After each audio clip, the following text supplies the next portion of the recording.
SLBC tunnel ప్రమాద స్థలాన్ని సందర్శించిన మంత్రి ఉత్తమ్ కుమార్ రెడ్డి ప్రమాద ఘటనను మీడియాకు వివరించారు. ఉదయం 8 గంటల సమయంలో కార్మికులు టన్నెల్ లోపలికి వెళ్లారని, 8 గంటల 30 నిమిషాల సమయంలో బోరింగ్ మిషన్ ఆన్ చేయగా టన్నెల్లో ఒకవైపు నుంచి నీరు లీకై మట్టి కృంగి పెద్ద శబ్దం వచ్చిందన్నారు. టీబీఎం ఆపరేటర్ ప్రమాదాన్ని ముందే పసిగట్టారని, కార్మికులు కూడా వెంటనే అప్రమత్తమై 42 మంది కార్మికులు బయటకు తీసుకొచ్చారని అన్నారు. కాగా బోరింగ్ మిషన్ ముందున్న 8 మంది టన్నెల్లోనే చిక్కుకుపోయారని ఉత్తమ్ తెలిపారు. వారిని కాపాడేందుకు ప్రభుత్వం అన్ని చర్యలు తీసుకుంటోందన్నారు.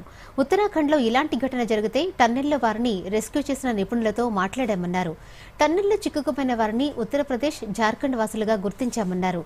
వారిలో ఒక ప్రాజెక్ట్ ఇంజనీర్, ఫీల్డ్ ఇంజనీర్, 4 కార్మికులు, జమ్మూ కాశ్మీర్, పంజాబ్కు చెందిన 2 బోరింగ్ మిషన్ ఆపరేటర్లు ఉన్నారని చెప్పారు. టన్నెల్లో చిక్కుకున్న వారికి వెంటిలేషన్ ఇబ్బంది లేదని, రెస్క్యూ బృందాలు ఈ రాత్రికి ఘటనాస్థలికి చేరుకుంటాయని మంత్రి ఉత్తమ్ కుమార్ రెడ్డి తెలిపారు. భారీ స్థాయిలో మట్టి నీళ్ళంతా వచ్చేసి కొంత టనల్ బ్లాక్ అయ్యే పరిస్థితి ఏర్పడుతుంది. అయితే ఇప్పుడు ముందుగా ఆడ లోపల మిస్సింగ్ ఉన్న 8 మందిని వాళ్ళని రక్షించడానికి మన ప్రభుత్వం అన్ని విధాలుగా చర్యలు తీసుకుంటున్నాము.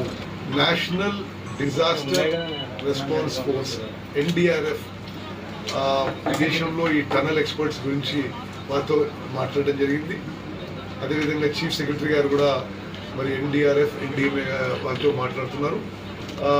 మేము ఇక్కడ ఈ రెస్క్యూ ఎఫర్ట్స్లో భారత సైన్యాన్ని కూడా